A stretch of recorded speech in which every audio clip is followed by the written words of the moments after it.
All right, y'all. Y'all know how I do. It's like work before play. So, I've been talking about the whole politics thing and I'm still getting the hang of the algorithm and such. So I just had to get right back to the pizza stuff. So real quick, we got the peppers. I'm getting the onions and stuff together, getting the knives together. This is the part where I started to kind of get confused. Like, because I was thinking to myself, how do I want to cut this onion? You know what I mean? So it took me a minute. I was kind of going back and forth with it. But anyway, as you can see off to the side, you got your what you call it, your yeast water. That's proofing real good. So like it's really good to get your toppings together while your yeast water is proofing. Like, you'll see the instructions and it'll be all like, you have to let your, yeast activate, for 15 minutes or whatever. And it's like the longer the better, blah, blah, blah, blah, blah. But the best way to go about it is you start getting all your, stuff in a row. Look at me having a brain fart. Let me tell you guys something about these brain farts I be having too. All right, so I had two kids. They were complete surprise, blessing from the heavens, And oh yeah, I'm cutting the onions a certain way because I like for them to be a certain shape when I put them on the pizza. But anyway, nobody warned me about like pregnancy brain.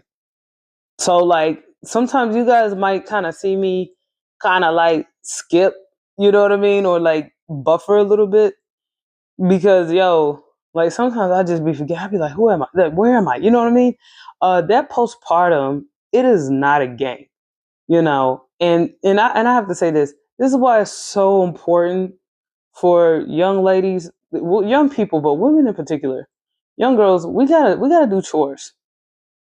Chores are so important for us because when your brain starts slipping, like OMG, like it's biological, it's natural, it's normal. When you have kids, your brain slip. It really does. So you guys might see me kind of glitch here and there. You know what I mean? But what I'm doing is, I'm cutting up my peppers, I'm cutting up my onions, and I'm multitasking. As you can see, the yeast water is proofing perfectly, wonderfully. Everything is going as planned, even though I kind of got stuck on that onion a little bit. Everything looks to be going pretty well, and, I'm probably washing my hands for like the 50th time. I'm real, real big on keeping my hands clean.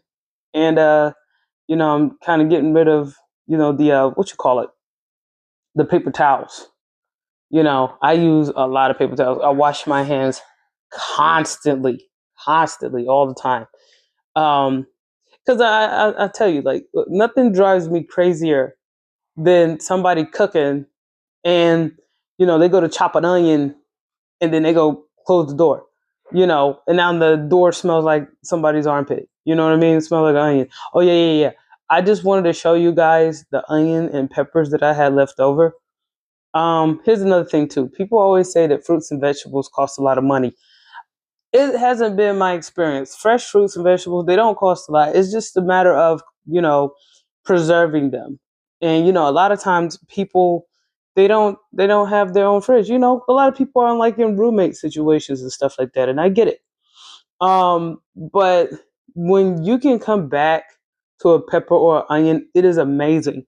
Okay, so right now on here, what I'm doing, I'm dealing with the olives, right? So like I get them in like a little jar. So what I do is I just kind of take a knife.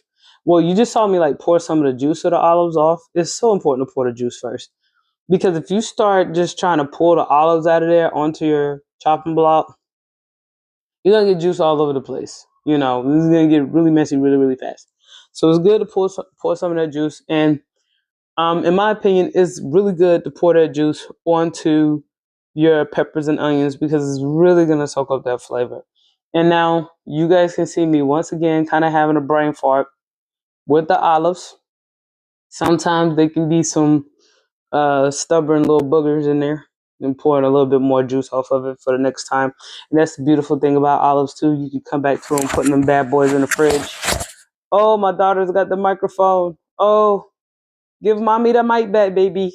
give mommy the mic back. Okay, all right, now I'm cutting these olives real good. Hey, by this time, the kids are like screaming.